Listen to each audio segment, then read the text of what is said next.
영광스러운 주일입니다. 거룩하신 하나님께서 우리를 예배자로 불러주셨습니다. 이제 다 함께 자리에서 일어나셔서 사도신경으로 우리의 신앙을 고백하겠습니다. 함께 고백합니다. 전능하사 천지를 만드신 하나님 아버지를 내가 믿사오며 그 외아들 우리 주 예수 그리스도를 믿사오니 이는 성령으로 잉태하사 동정녀 마리아에게 나시고 본디오 빌라도에게 고난을 받으사 십자가에 못 박혀 죽으시고 장사한 지 사흘 만에 죽은 자 가운데서 다시 살아나시며 하늘에 오르사 전능하신 하나님 우편에 앉아 계시다가 저리로서 산자와 죽은 자를 심판하러 오시리라. 성령을 믿사오며 거룩한 공회와 성도가 서로 교통하는 것과 죄를 사하여 주시는 것과 몸이 다시 사는 것과 영원히 사는 것을 믿사옵나이다. 아멘.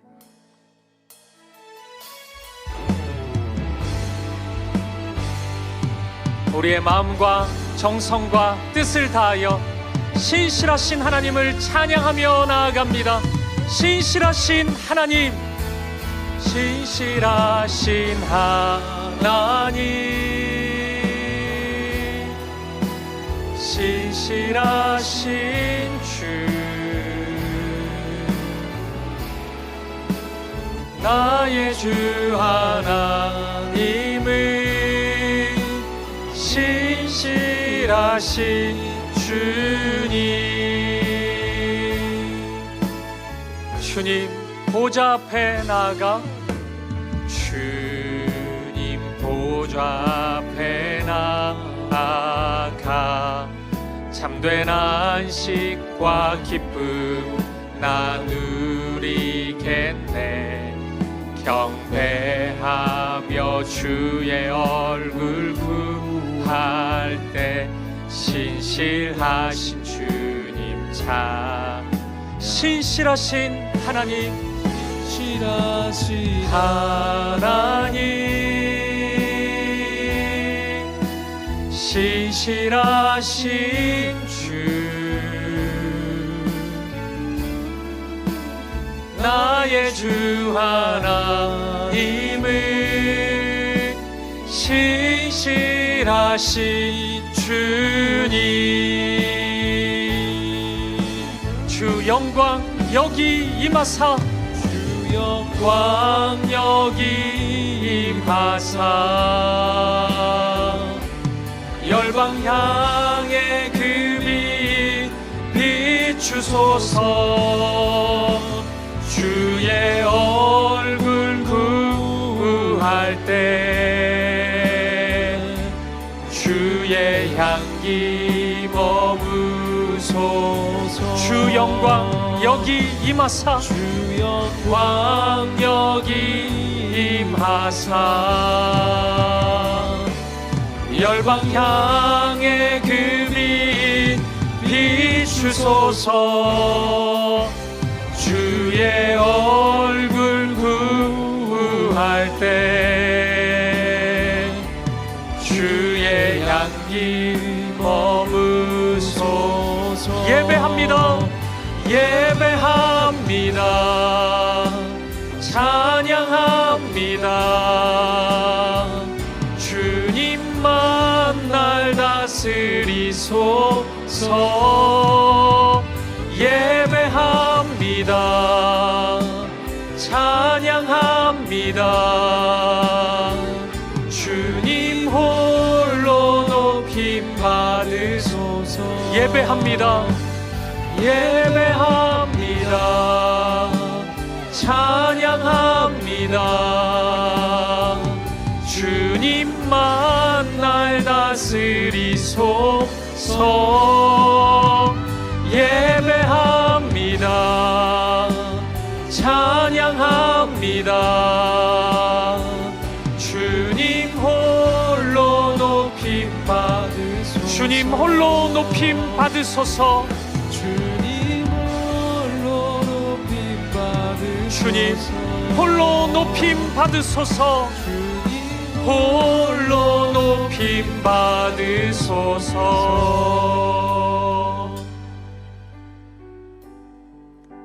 예배자로 합당치 못한 우리의 삶을 십자가 앞에 내려놓으며 예배를 위하여 부르짖어 기도하기를 원합니다.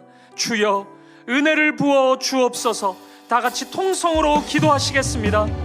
살아계신 하나님 아버지, 오늘도 우리를 사랑하셔서 하나님 앞으로 우리를 불러주시고 하나님을 예배케 하시는 이 은혜와 이 사랑에 진심으로 감사합니다. 마음을 다해 뜻을 다해 힘을 다해 예배하는 이 시간이 되게 하여 주옵소서.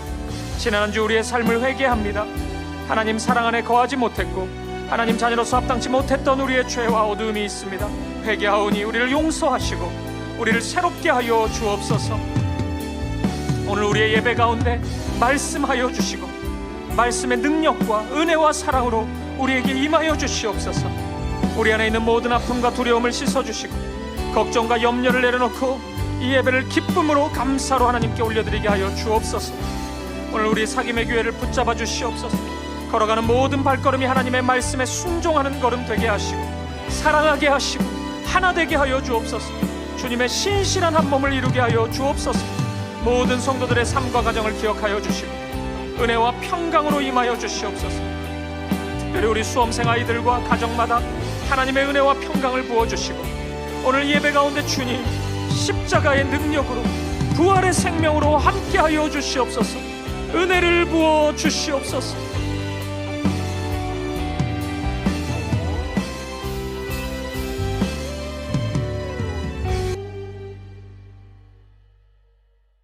내 영혼아, 내가 어찌하여 낙심하며 어찌하여 내 속에서 불안해하는가? 너는 하나님께 소망을 두라. 그가 나타나 도우심으로 말미암아 내가 여전히 찬송하리로다. 사랑의 하나님, 세상의 약한 것으로 강한 것을 부끄럽게 하시는 하나님의 은혜를 찬양합니다. 우리가 스스로 강하다고 말할 때보다 오히려 약하다고 말하며 주의 도우심만을 구할 때 우리를 들어 사용하시는 주님의 이름을 높이며 찬양하며 경배하오니 우리의 예배를 받아주소서. 지난 한 주간의 삶을 돌아보며 부끄러운 모습이 많았음을 고백하며 회개합니다. 죄를 깨달았을 때 망설이지 않고 회개하게 하시며 회개의 문이 열려 있을 때 그 기회를 놓치지 않고 지금이 돌이킬 때임을 알게 하소서. 이 시간 두 손 들고 십자가 앞에 나아가오니 주의 보혈로 새롭게 하여 주소서. 사랑의 하나님, 우리나라와 열방의 지도자들에게 하나님을 경외하는 마음을 허락하시고 모든 행함에 있어 하나님의 공의와 정의가 기준이 되게 하소서. 생명을 도구로 여기는 악한 풍조를 멸하시고 한 영혼을 귀히 여기시는 하나님의 사랑으로 통치하여 주소서.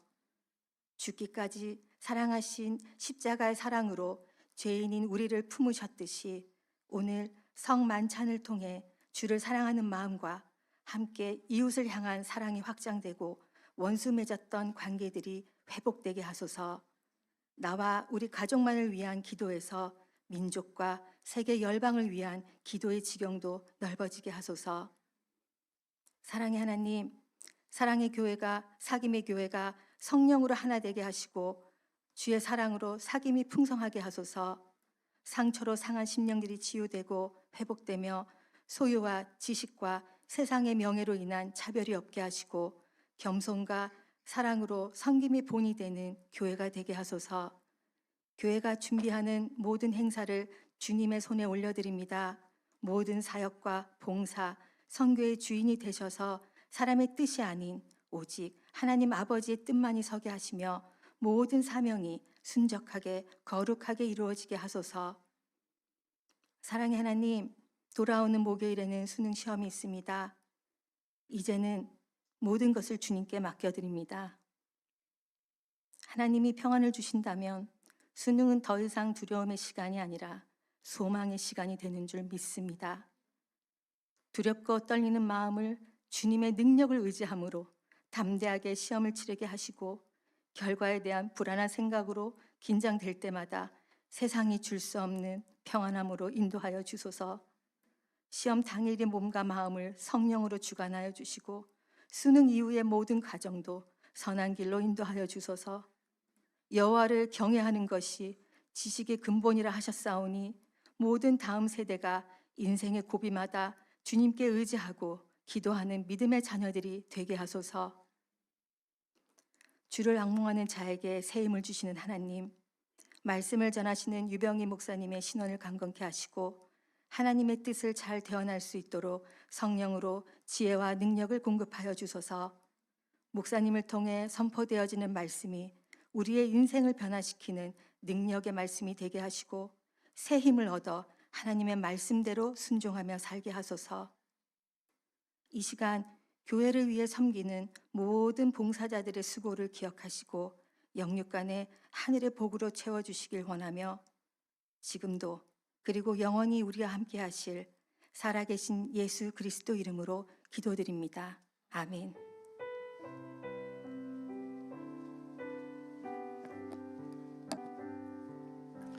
자리에 앉으시겠습니다. 찬송가 405장 1절 3절 함께 찬양하시면서 봉헌하시겠습니다.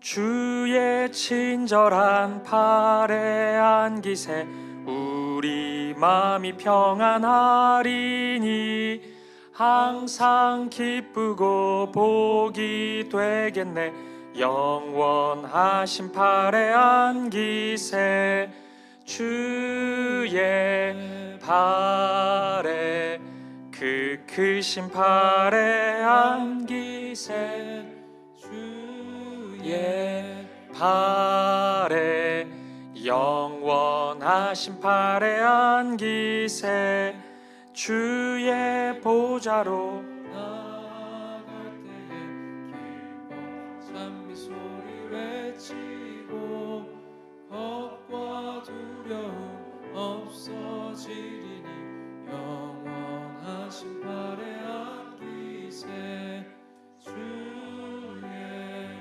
팔에 그 크신 팔에 안기세 주의 팔에 영원하신 팔에 안기세. 존귀하신 아버지 하나님, 언제나 그 크신 팔로 우리를 안아주시고 선하고 바르게 인도해 주신 그 사랑, 그 은혜 진심으로 감사합니다. 그 마음 담아 이 시간 귀한 예물 드립니다. 드려진 물질이 오직 십자가의 사랑, 부활의 생명을 전하는 도구가 되게 하여 주옵소서. 이 드리는 예물, 이 시간을 넘어 우리가 살아가는 동안 우리의 삶 전부가 하나님을 기쁘시게 하는 산 제물 되게 하여 주옵소서. 우리 주 예수 그리스도 이름으로 기도합니다. 아멘. 유금정 집사님, 이 시간 귀한 찬양으로 하나님께 영광 돌리겠습니다.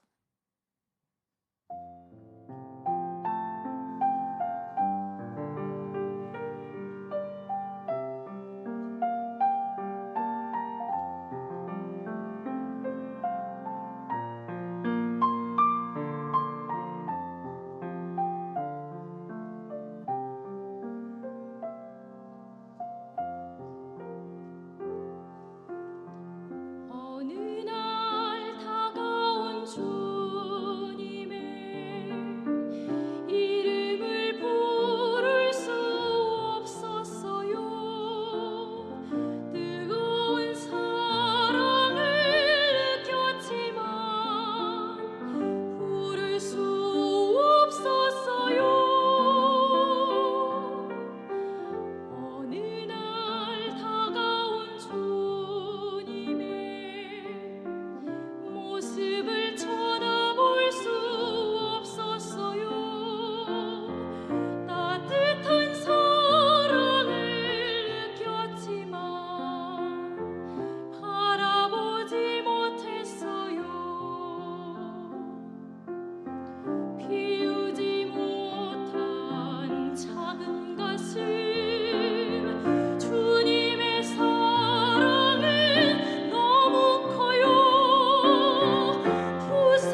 안녕하세요. 11월 둘째 주 주일 소식입니다.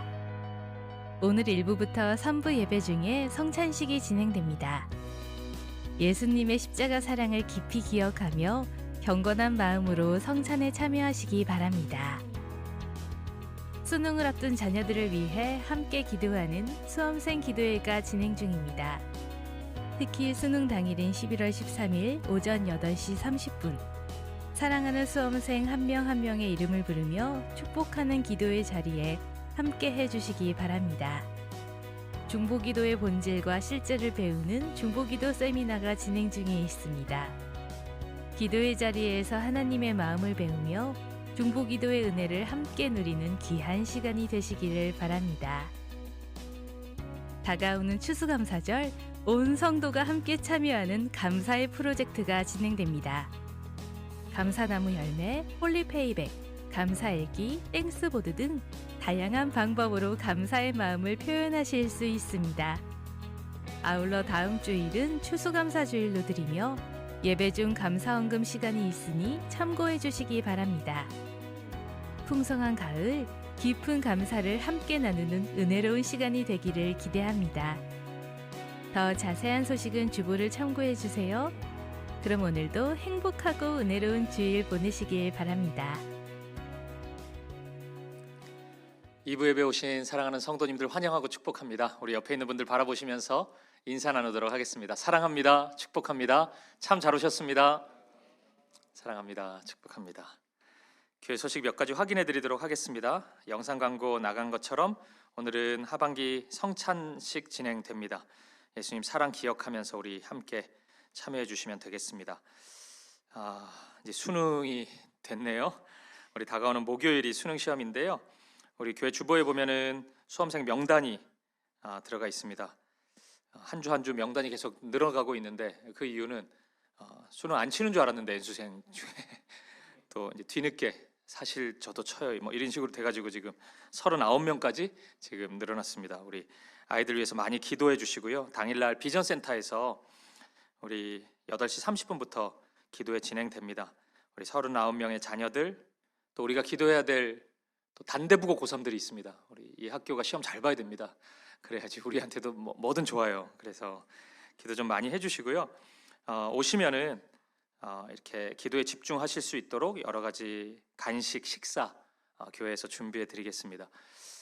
오신 분은 알겠지만 교회에서 하는 그 모임 중에 수험생 기도회 간식이 제일 맛있습니다. 왜 그런지 잘 모르겠는데 어쨌든 그렇습니다. 사실 어제 결혼예비학교 간식 먹어보니까 더 맛있나? 뭐 이런 생각도 들던데 어쨌든 참석 많이 해주셔서 기도할 수 있었으면 좋겠고요. 우리들의 찬양 오늘까지 우리 본당 로비에서 판매하겠습니다. 물론 평일날에 비전센터 오시면 구입하실 수 있지만 이제 오픈해서 판매하는 것은 오늘까지 진행하도록 하겠습니다. 중보기도 세미나 계속 진행 중이니까요. 관심 많이 가져주시고 다가오는 수요일 또 오전 10시에 참석해 주시면 좋겠습니다. 추수감사 헌금 다음 우리 1년에 몇 번 특별 헌금을 드리는데 믿음으로 헌금해 주시면 우리 헌금 전액은 우리 선교와 이웃사랑을 위해서 사용하도록 하겠습니다. 특별히 이단 사역을 하고 있는 바른미디어 단체와 우리가 연결되어 있는데 이 기간에 우리가 헌금하고 또 선교사님들 위해서 또 장학금으로 또 이런저런 사랑을 섬기는 흘려보내는 일에 우리가 함께 사용하도록 하겠습니다. 그리고 감사 관련된 이제 프로젝트가 몇 개 진행되는데요. 아마 들어오시면서 보셨을 텐데 4층 로비에 감사 나무가 세워져 있습니다. 그래서 그 테이블에 보면은 이렇게 감과 사과가 있습니다. 그 감사인데 그래서 이 테이블 엽서에 감사의 이야기들을 이렇게 제목들을 좀 써주시고 그렇게 나무에 달아주시면은 우리 교회 성도들 모두가 함께 감사의 마음을 나눌 수 있을 것 같습니다. 그리고 그 외의 것들은 우리 다음 주에 우리가 이 프로젝트에 대해서 또 하나하나 설명해 드리도록 하겠습니다. 기타 광고는 주보를 확인해 주시면 되겠습니다. 우리 하나님 말씀 보실까요? 이 시간 우리에게 주신 하나님의 말씀은 두 개인데요. 누가복음 24장 30절 31절, 사도행전 2장 46절 47절입니다. 오늘도 우리 다 함께 자리에서 일어나셔서 두 절 이렇게 말씀이니까 둘 다 우리 한 목소리로 합독하도록 하겠습니다. 먼저 누가복음 24장 30절 31절입니다. 시작. 그들과 함께 음식 잡수실 때 떡을 가지사 축사하시고 떼어 그들에게 주시니 그들의 눈이 밝아져 그인 줄 알아보더니 예수는 그들에게 보이지 아니하시는지라. 아멘. 우리 사도행전 2장 46절 47절도 합독합니다. 시작. 날마다 마음을 같이하여 성전에 모이기를 힘쓰고 집에서 떡을 떼며 기쁨과 순전한 마음으로 음식을 먹고 하나님을 찬미하며 또 온 백성에게 칭송을 받으니 주께서 구원받는 사람을 날마다 더하게 하시니라. 아멘. 자리에 앉으시겠습니다. 이번 2학기 성례식을 준비하면서 저는 성례의 본질, 그러니까 성찬과 세례의 본질적 의미에 대해서 깊이 묵상하는 시간을 가졌습니다. 주님이 명령하신 유일한 의식이 성례인데, 성찬과 세례인데, 제가 너무 형식적으로 이 의식을 집례하고 있는 것은 아닌지 생각해 봤습니다. 또 제가 이 성례의 참 의미를 설명하고 강론하는 것에 그동안 너무 소극적인 건 아니었나? 좀 게으른 모습은 없었나? 또 스스로를 돌아보기도 했습니다. 그러다가 진짜 제가 여러분에게 강조했어야 되는 그 중요한 부분을 얘기하지 못한 부분이 좀 있구나, 이런 깨달음을 얻게 됐습니다. 이 사실을 알게 되고 제가 좀 놀라기도 했고, 왜 이 주제를 그동안 좀 소홀히 여겼지? 스스로 질문해 보기도 했습니다. 그게 뭐냐면 주님과 함께하는 식사로서의 성찬입니다. 저는 최근 몇 주 동안 내가 너무 교리적으로만 이 성례에 대해서 설명한 것은 아닌가 좀 반성을 했습니다. 물론 교리적인 설명이 굉장히 중요하죠. 이 설명은 주님 오실 그날까지 해야 됩니다. 제가 이 교회 담임 목사로 있는 한 이 설명은 반복해서 계속 할 겁니다. 하지만 동시에 놓치지 말아야 되는 성찬에 대한 성경의 소개가 있는데, 그것이 바로 성찬이란 나를, 여러분을, 우리를 주님께서 직접 준비하신 식탁의 자리로 초청하는 시간이라는 것입니다. 그것을 놓치지 않아야 되는데, 그것을 우리가 잊지 말아야 되는데, 이런 확신이 들었습니다. 그래서 오늘은 설교의 제목이 오라 주님의 식탁으로 잖아요. 이 제목으로 이 주제, 주님과 함께하는 식사 시간으로서의 성찬에 대해서 하나님의 은혜를 여러분과 함께 나누어 보도록 하겠습니다. 이 주제에 대한 관심의 출발은 이겁니다. 왜 주님께서는 성찬을 식사와 함께 나누었는가 하는 겁니다. 주님이 성찬을 제정하시는 말씀을 보면 그냥 길 가다가 갑자기 떠올라가지고 이 말씀을 하셨다든지, 아니면 다른 진리를 가르치다가 내 성찬에 대해서 좀 얘기해야 되겠다, 그래서 그 얘기 하시고 성찬을 내가 선포한다, 이제 제정한다, 이거 해라, 이렇게 주님이 성찬에 대한 말씀을 하신 것이 아닙니다. 하나같이 식사를 하다가, 식사를 하면서 말씀하셨고 성찬을 집례하셨습니다. 특히나 이 마가복음 14장에 따르면 주님께서 이 성찬을 직접 준비하셨습니다. 그리고 완전히 의도하면서 이 성찬을 직접 집례하셨어요. 이 완벽한 의도가 엿보이지 않습니까? 우리식으로 하자면 주님께서 식사 준비를 다 하신 거예요. 그리고 오라고 제자들을 한 명 한 명 초청하신 것입니다. 그러면서 밥만 먹은 게 아니고 성찬의 의미를 알려주시고 성찬을 집례하셨던 것입니다. 이것이 바로 오늘 설교의 핵심입니다. 여러분, 하나님은 모든 사람을 음식을 섭취해야만 살아갈 수 있는 존재로 만드셨잖아요.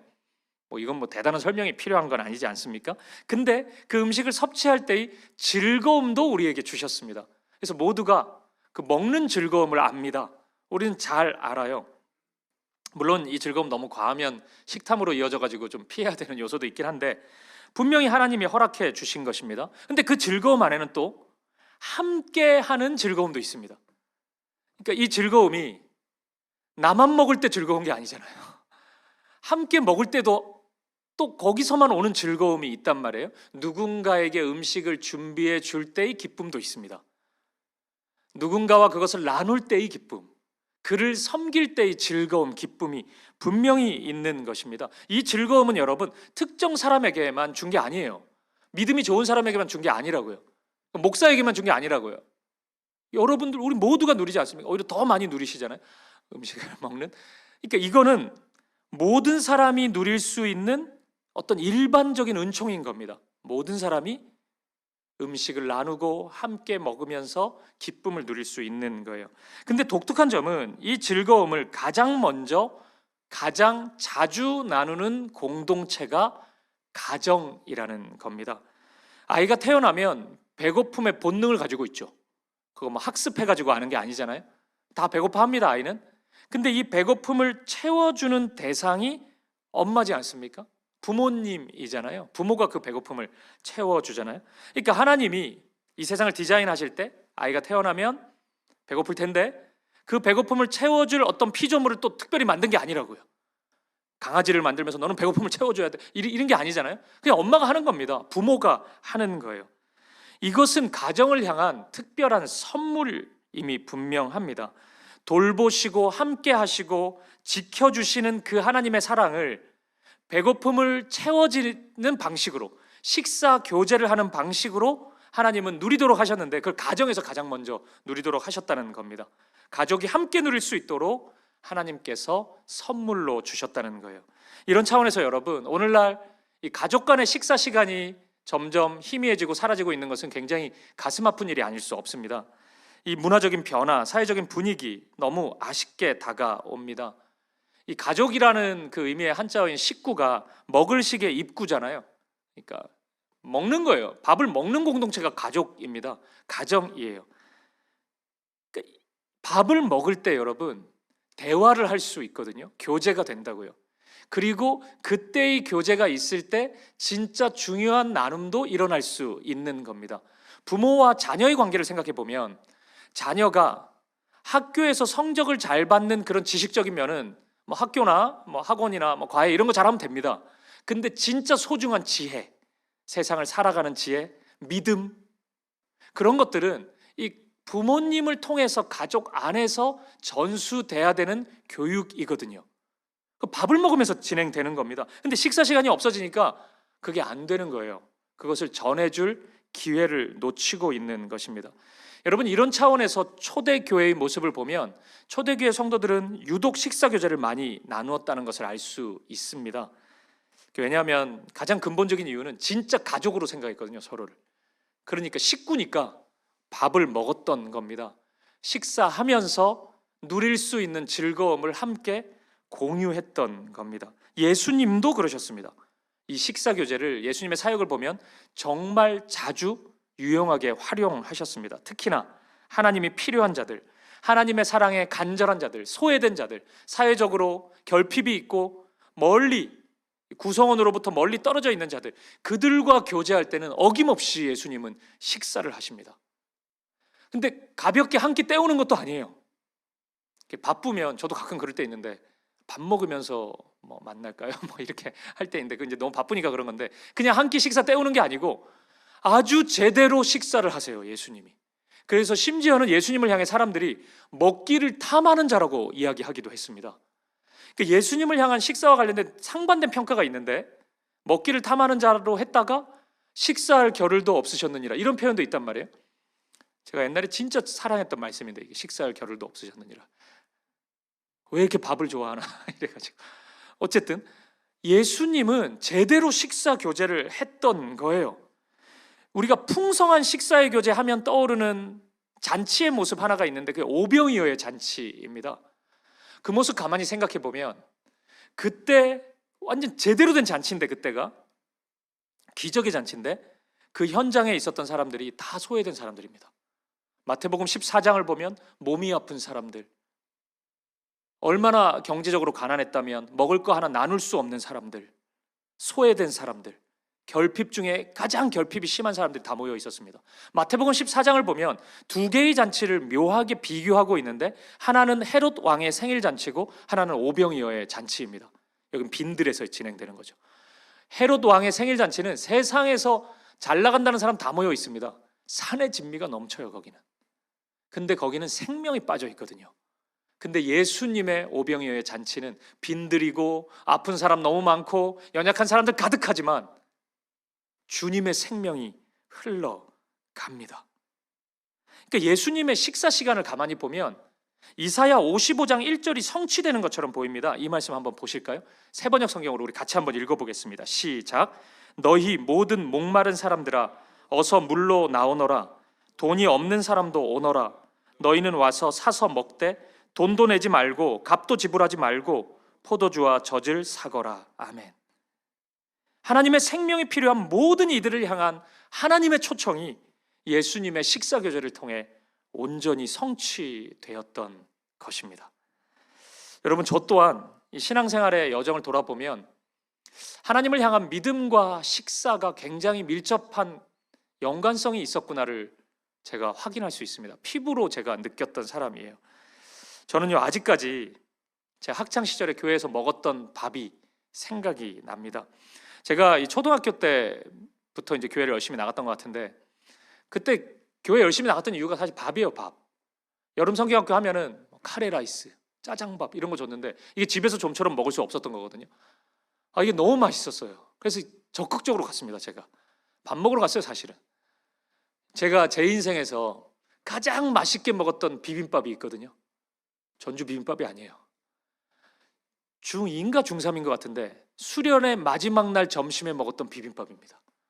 제가 그 비빔밥을 먹고 집에 가가지고 저희 엄마한테 얘기했어요. 내 인생 비빔밥 먹었다고. 너무 맛있다고. 막 이런 얘기를 제가 했어요. 아마 나이가 있으신 분들은 좀 아실 텐데 옛날에 수련회는 권사님들이 따라다녔습니다. 밥 해주려고. 돈가스 튀겨주고 쫄면을 교회에서 처음 먹어봤어요. 제가 막 그랬어요. 요즘에 이게 다 사라진 문화인데 여러분 놀라지 마세요. 우리 코키 어린이 부서는 여름 성경학교 때 선생님들이 밥을 해줘요. 놀라지를 않으시네. 이게 없어요. 우리나라 교회에 현재 이런 일이. 저는 아이들이 기억할 것 같아요. 이거를. 이게 진짜 재밌는 게 제가 당시에 들었던 말씀 이런 건 기억이 안 나요. 솔직히 그때 뭐 사역자도 기억이 안 나요. 누군지. 근데 밥이 이런 게 기억이 나요. 그때 먹었던 그 느낌, 그 기분 이런 게 있어요. 그 연말이 되면은 막 문화개방 한다고 준비하다가 교육관 가가지고 라면 끓여 먹고 그때 선배들과 나누었던 이야기들, 신앙 이야기, 꿈에 대한 이야기, 나중에 어떤 꿈을 가지고 있는지, 그리고 연애 이야기 막 이런 게 제 10대 시절에 어떤 정체성을 만들어 줬던 것 같거든요. 밥을 먹으면서 하나됨을 깊이 경험했던 겁니다. 이런 차원에서 예수님이 당신의 십자가의 사랑을 상징으로 담아내는 이 성찬을 식사교제와 함께 설명하시고 제정하셨다는 것에는 큰 의미가 있습니다. 이런 걸 겁니다. 두 가지 요약일 텐데, 하나는 성찬의 본질이 주님의 식사라는 겁니다. 주님의 식탁이라는 겁니다. 또 하나는 주님의 초청이라는 겁니다. 거기로 오라고. 그게 성찬의 본질이라는 것이에요. 그래서 지금부터 이 두 가지를 조금 더 자세히 살펴보고 저와 여러분의 삶에 우리 교회에 한번 적용해 보도록 하겠습니다. 첫 번째, 말씀드린 것처럼 성찬은 주님의 식탁, 주님의 잔치입니다. 성찬이 보여주는 상징은 그리스도의 몸과 그리스도의 피 아닙니까? 이 빵과 포도주를 먹으면서 이것을 기념하는 것이잖아요. 근데 이 몸과 피는 예수님의 인생 속에서 이 땅의 공생의 가운데 특정한 사건을 가리키고 있잖아요. 뭐죠? 십자가죠. 십자가에 달리신 그 몸, 그때 흘리신 피잖아요. 그러니까 청년 예수의 건강한 몸 그게 아니잖아요. 넘어졌다가 다쳤다가 무릎에서 피가 났다 이런 게 아니잖아요. 십자가를 얘기하는 겁니다. 우리를 위해 고난당하신 몸, 우리를 위해 흘리신 피입니다. 다시 말하면 전적으로 우리를 위한 사랑입니다. 따라서 성찬의 행위는 예수님이 십자가에 왜 달리셨냐고요? 우리의 죄 때문이잖아요.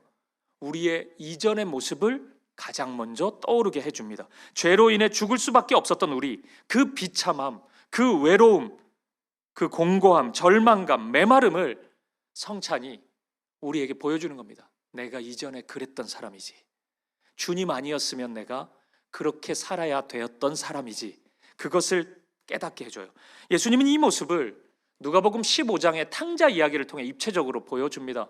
우리가 잘 아는 것처럼 둘째 아들이 아버지 유산 미리 받아가지고 집을 떠납니다. 아버지 떠나면 행복할 줄 알았거든요.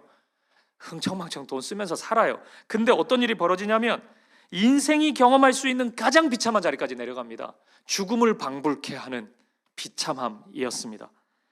이 아들이 결국 아버지께로 돌아오거든요. 어떤 일이 일어나요? 아버지가 기다리고 계시죠. 먼저 달려오시죠. 그리고 여기서 중요한 일을 하시죠. 큰 잔치를 벌이십니다. 이전에 없었던 가장 최고의 식탁을 준비하세요. 그리고 밥 먹습니다. 아들과 함께 밥 먹어요. 성찬이 바로 이 사실을 보여주고 있는 거예요. 여러분, 그 둘째 아들이 밥 먹으면서 어떤 기분이었겠냐고요? 어떤 감정이었겠냐고요? 온전히 오롯이 그 사랑을 다 경험하지 않았겠습니까? 그러니까 성찬을 통해서 가장 먼저 주님 없이 살아갈 때 우리가 느끼는 그 공허함과 외로움과 공고함을 우리는 보게 되는 것입니다. 그리고 동시에 그런 우리를 초청하시는 하나님의 사랑, 내게로 와라. 내가 너희를 먹이겠다. 배부르게 하겠다. 풍요롭게 하겠다. 생명력 있게 하겠다. 그 주님의 사랑을 성찬이 보여주고 있는 것입니다. 식탁의 교제를 통해서 성찬이 바로 이 사실을 우리에게 보여주고 있는 것이에요. 왜냐하면 우리에게 가장 필요한 음식이 주님의 몸이거든요. 가장 필요한 음료가 주님의 피거든요. 십자가를 통해 우리는 죽음에서 생명으로 옮겨졌기 때문입니다. 제가 초등학교 6학년 때였던 것 같아요. 어머니한테 크게 혼나고, 왜 혼났는지는 잘 모르겠어요. 집에서 나가라 이래가지고 제가 나왔어요. 6학년 때. 그래가지고 낮에 나왔다가 밤까지 안 들어갔어요. 근데 6학년이 갈 데가 있습니까? 집 근처 그 사정권 안에서 이제 배회하는 거죠. 그리고 이제 배도 너무 고프고 너무 춥고, 그러니까 이제 대문을 이렇게 쳐다봤어요. 근데 어머니가 서 계신 거예요. 병이야, 이리 와, 이러더라고요. 이제 고개를 푹 숙이고 또 한 대 맞을라나 뭐라고 하려나 이제 갔는데 아무 말씀 안 하세요. 집에 들어가니까 따뜻하고 좋대요. 식탁에 보니까 메뉴를 제가 정확히 기억하는데 볶음밥과 계란국이 딱 있는 거예요. 병이야, 밥 먹어라. 이렇게 얘기하시는 거예요. 아무 말씀도 안 하셨어요. 제가 그 밥을 먹는데 볶음밥이 이렇게 맛있었나? 아니면 우리 엄마가 이렇게 볶음밥을 잘했나? 이런 생각이 들면서 너무 따뜻하고 집이 음식이 너무 맛있고 너무 좋았어요.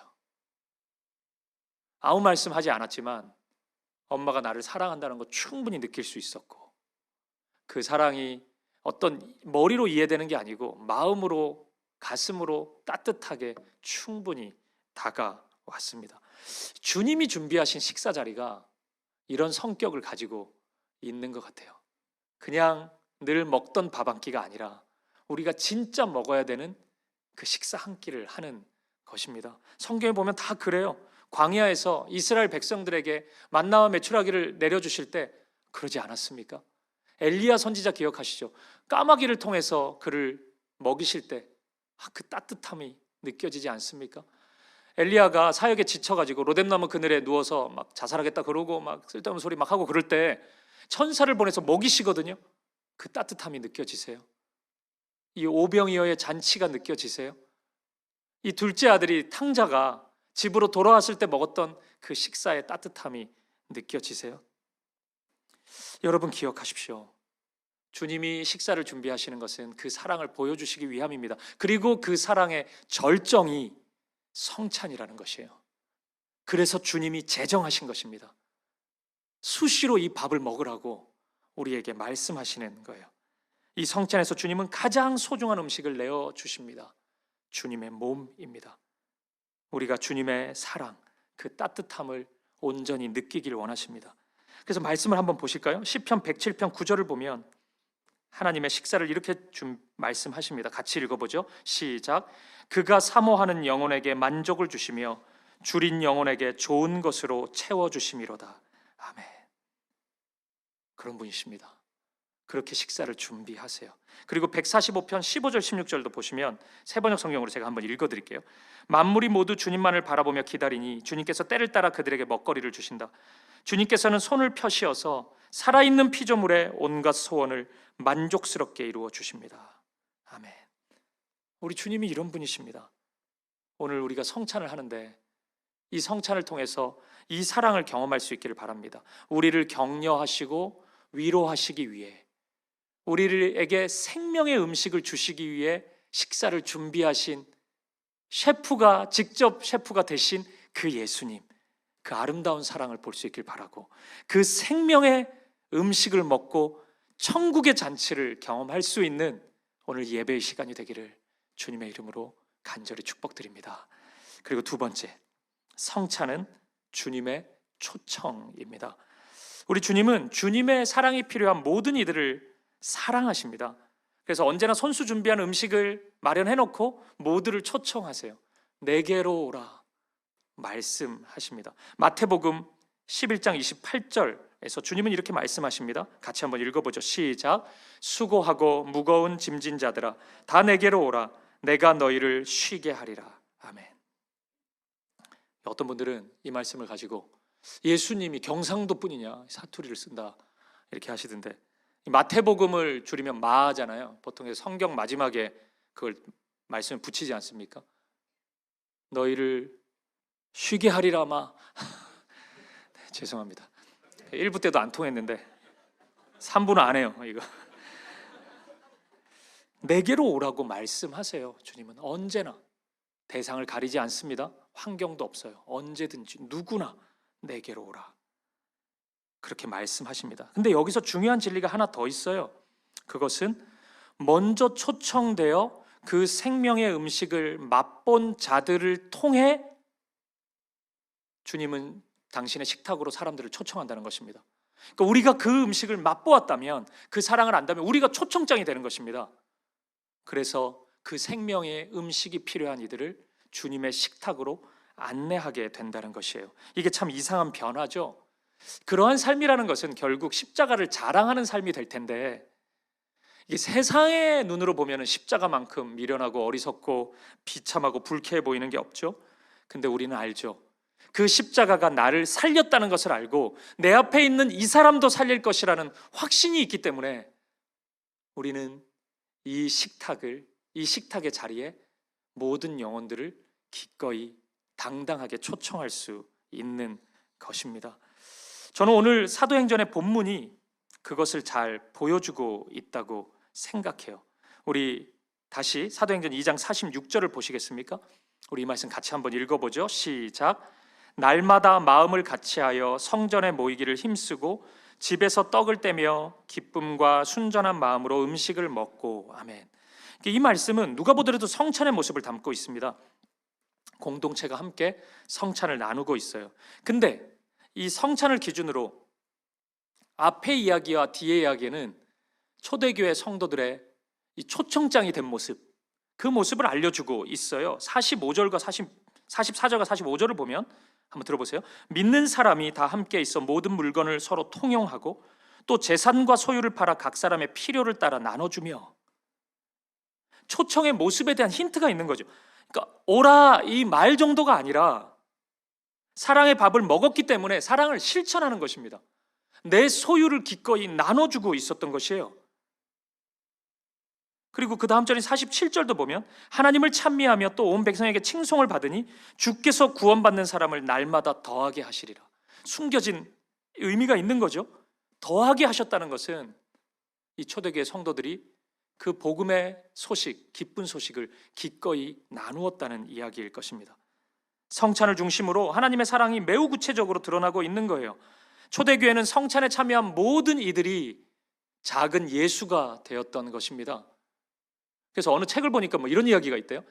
목사님이 성찬을 집례하려고 그러니까 어느 애가 있다가 엄마 저 아저씨가 예수가 되려고 그래 이렇게 얘기했다는 거예요. 이게 신성 모독이 아니고 예수의 길을 걸어가는 것으로 다 인식한 거예요. 그 성찬을 나누는 것이 작은 예수가 되었던 것입니다. 기꺼이 예수의 길, 십자가의 길을 걸어갔던 거예요. 그 결과가 이 말씀에 있는 겁니다. 수많은 사람들이 주님의 사랑의 식탁으로 초대되었던 거예요. 거절이 없는 환영과 환대만 있는 그 식탁으로 초청되었던 것입니다. 그래서 시편 34편 8절 유명한 말씀이잖아요. 너희는 여호와의 선하심을 맛보아 알지어다.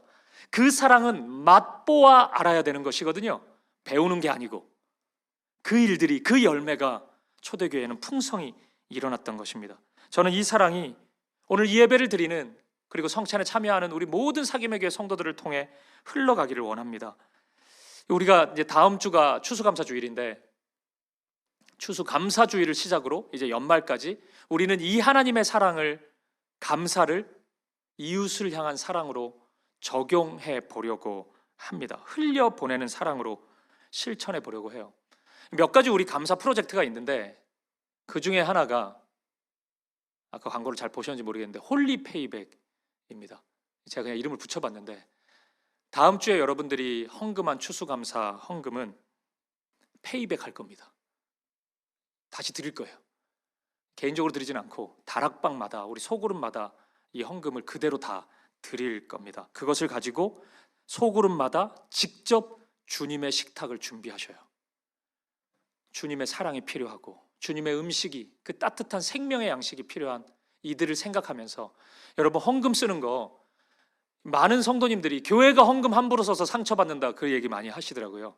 저도 동의하는데, 여러분들이 이제 직접 써보는 거예요. 다락방마다 기도 많이 하고 생각 많이 하고 주님께 드렸던 예물이니까 그것을 잘 활용해 보세요. 직접 누군가를 초청해도 좋고, 아니면 직접 식탁이 아니더라도 그 사랑이 필요한 이들 지혜롭게 활용하는 겁니다. 사용하는 겁니다. 우리 사김의 교회 속으로 보니까 작년과 청년 GBS까지 하니까, 다락방 합치니까 약 80개 정도 되던데, 이제 80개의 주님의 만찬이 준비되는 것입니다.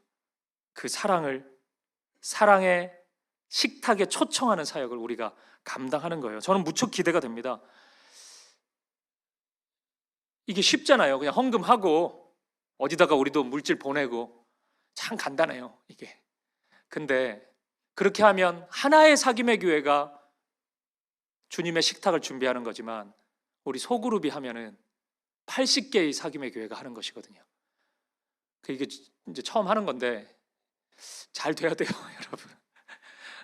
이게 한국교회에서 없었던 거 해보는 건데, 헌금을 내기만 했지 받아가는 경우가 잘 없는데, 여러분 잘 받아가지고 진짜 주님의 식탁을 우리가 준비했으면 좋겠습니다. 다양한 방식이지만 똑같은 사랑으로 우리가 실천해 보는 것입니다. 이 세상을 향해서 오늘 설교의 제목처럼 오라 주님의 식탁으로 우리가 즐겁게 그 사랑 안에서, 감격 안에서 외칠 수 있는 우리 사김의 교회가 되기를 주님의 이름으로 축복드립니다.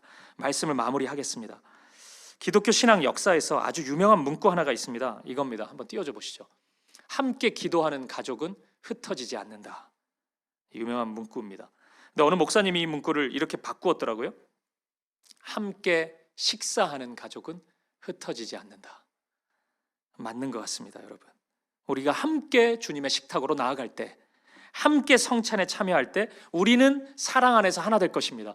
예수님과 연합 하나가 될 것이고, 그 사랑 안에서 우리 서로가, 형제 자매들이 하나가 될 것입니다. 주님의 사랑이 우리를 그렇게 인도할 것입니다. 오늘 누가복음 본문을 보니까 이런 내용이 있어요. 제가 사실 누가복음 24장은 굉장히 좋아하는 말씀인데, 그래서 많이 읽고 묵상도 했고 또 설교도 여러 차례 했습니다. 근데 제가 성찬의 측면에서 누가복음 24장을 본 적이 거의 없거든요. 한번 보세요. 누가복음의 본문 24장 30절을 보십시오. 같이 한번 읽어보죠. 시작.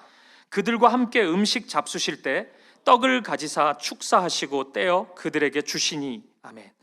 그러니까 이 말씀의 표현은 모두 다 성찬을 의미하고 있거든요. 이게 헬라어 성경으로 보면 더 그런데, 성찬을 제정하실 때의 말씀과 똑같습니다. 식사와 함께 음식 잡수실 때 그 한 거죠. 식사와 함께 이루어지는 성찬을 보여주고 있어요. 근데 그 다음 절을 한번 보세요. 24장 31절, 이 말씀도 읽어보죠. 시작. 그들이 눈이 밝아져 그인 줄 알아보더니 예수는 그들에게 보이지 아니하시는지라. 아멘. 눈이 밝아진단 말이에요, 제자들이. 그래서 이제 이때부터 예수님이었어? 이걸 이제 부활하신 예수님을 알아보기 시작하는 건데, 저는 이전까지 제자들의 눈이 밝아진 이유가 27절 때문인 줄 알았거든요. 이 말씀이에요. 이에 모세와 모든 선지자의 글로 시작하여 모든 성경에 쓴 바 자기에 관한 것을 자세히 설명하시니라. 그러니까 예수님께서 구약 성경을 강론의 방식으로 설명해 주신 이유 때문이라고만 생각했어요. 근데 그게 전부가 아니었던 겁니다. 성경을 풀어주신 것과 더불어서 함께 음식 잡수실 때 떡을 가지고 축사하실 때 성찬과 함께 그 일이 일어난 것입니다. 오늘 우리에게 이 은혜가 있기를 간절히 축복드려요. 주님과 함께하는 이 식탁의 교제, 이 성찬을 통해서 오늘 저와 여러분의 눈이 밝아지기를 바랍니다. 예수님이 보이기 시작하는 그 은혜가 나타나기를 바랍니다. 그인 줄 알아보더니 예수를 알아보십시오. 그리고 그분과 함께 그 식탁의 즐거움에 참여하십시오. 그리고 오늘 그 사랑과 위로, 격려가 간절히 필요한 이들을 향해 오라 주님의 식탁으로 우리가 초청장이 되어서 그 주님의 생명의 식탁으로 한 영혼 한 영혼을 초청할 수 있는 저와 여러분 되시기를, 우리 사김의 교회가 되기를 주님의 이름으로 간절히 축복드립니다. 기도하시겠습니다. 아버지 하나님, 그 생명의 식탁으로 우리를 초대해 주셔서 감사합니다. 그거 못 먹어서 우리가 공허했고 공고했는데 먹어야 될 그 음식, 그 빵과 그 음료를 먹게 하시니 감사합니다. 이제 생명의 삶이 우리에게 시작되었으니 오늘 그 생명이 필요한 한 영혼 한 영혼을 주의 마음으로 바라보게 하시고 이 주님의 식탁의 자리에 그들을 초청하는 우리의 삶이 되게 하여 주옵소서. 우리 주 예수 그리스도 이름으로 기도합니다. 아멘. 이제 우리 이 시간에는 함께 찬양하며 나아가기를 원합니다. 우리 다 함께 자리에서 일어나셔서 우리 주 사랑이 나를 숨쉬게 해, 우리 이 찬양인데요. 혹시 모르시는 분들이 있을 것도 같아요. 제가 이 찬양을 나누고 싶었던 것은 주님이 나를 살리셨기 때문이에요. 숨쉬게 했고 이 답답한 현실, 우리의 영혼의 메마름, 주님이 생명을 불어 넣어 주셨습니다. 주님만이 우리의 모든 아픔을 만지시고 우리의 연약함을 아시고 회복하는 분이십니다. 그 사랑이 오늘 우리 이 예배 가운데 가득합니다. 성찬을 나눈 오늘 이 시간 우리에게 충만합니다. 그리고 로마서 8장에 따르면 그 사랑으로부터 이 세상의 그 어느 것도 끊을 수 없을 것이라고 말씀합니다. 영원한 사랑이 우리 가운데 있습니다. 우리 함께 감사하는 마음으로, 그 주님의 식탁을 기뻐하는 마음으로 이 고백 드리겠습니다. 주 사랑이 나를 숨쉬게 해.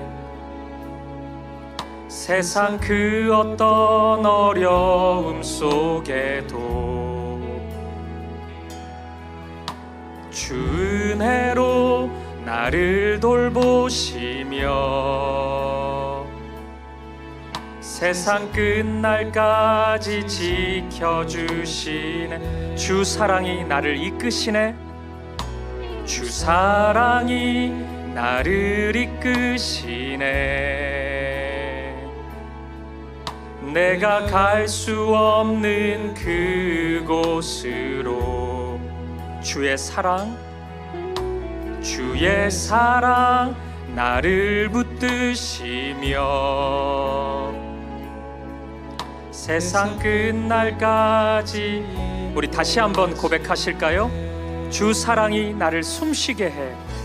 주 사랑이 나를 숨쉬게 해. 세상 그 어떤 어려움 속에도 주 은혜로 나를 돌보시며 세상 끝날까지 지켜주시. 주 사랑이 나를 이끄시네. 주 사랑이 나를 이끄시네. 내가 갈 수 없는 그곳으로 주의 사랑 나를 붙드시며 세상 끝날까지 인도하십니다. 세상 끝날까지 아멘. 주님만이 주님만이 내 아픔 아시며 주님만이 내 맘 어루만지네. 어느 누구도 나를 향하신 주님의 사랑을 끊을 수 없네. 주님만이 내 능력이시며 주님만이 나의 구원이시네. 어느 누구도 나를 향하신 주님의 사랑을 우리 한 번 더 고백합시다. 주님만이 내 능력이시며 주님만이 나의 구원이십니다. 구원이시네. 어느 누구도 나를 향하신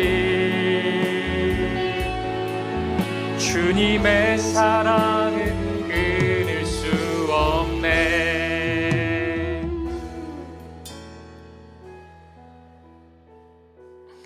그렇습니다. 주님의 식탁의 자리에 와 보니 바로 이 음식 먹기 위해 그토록 오랜 시간, 오랜 세월 찾아 헤맸다는 것을 알게 됩니다. 내가 마땅히 먹어야 될 이 빵, 마셔야 될 이 음료, 주님의 몸, 주님의 피를 나에게 허락해 주셨으니 이제 옛사람을 다 벗어버리고 예수 그리스도의 옷을 입고 새 사람으로 살아가는 우리들이 되게 하여 주옵소서. 그 사랑, 그 은혜 붙잡고 오늘 우리에게 원하시는 주님의 식탁의 자리에 초청장이 된 삶을 살아가게 하여 주옵소서.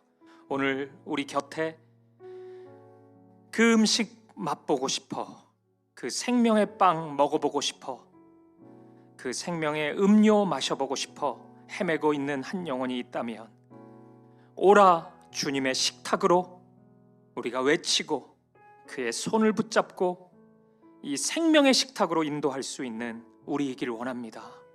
우리를 통해 더욱 풍성한 사랑을 주님 이루어 주옵소서. 오늘 이 예배를 통해 그인 줄 알아보더니 예수를 알고 예수와 함께 살아가고 함께하는 즐거움을 누리고 그 기쁨과 감사가 강같이 흘러가는 그런 우리들이 되게 하여 주옵소서. 그렇게 함께 하실 주님, 오늘 이 예배를 통해 우리의 목마름을 채워주시고 우리의 메마름을 바꾸어 주시고 생명으로 인도하신 주님 찬양합니다. 감사합니다. 감사와 찬양을 드리며 살아계신 예수 그리스도 이름으로 기도합니다. 아멘. 이제는 주 예수 그리스도의 은혜와 하나님 아버지의 사랑과 성령의 아름다운 사귐이 그 목마름, 그 메마름, 그 배고픔을 채워주신 그 주님의 사랑, 주님의 식탁의 자리 앞에 마음껏 즐거워하고 마음껏 기뻐하는 사랑하는 성도님들 머리 위에, 그리고 메마름과 공고함과 연약함으로 그 생명의 빵을 찾아 헤매는 영혼에게 이 식탁의 자리로 초청하기로 결단하는 사랑하는 성도님들의 인생의 모든 걸음 속에 이들의 가정과 자녀들 가운데 이 사귐의 교회 모든 역사 가운데 이제로부터 영원까지 함께 있을지어다. 아멘.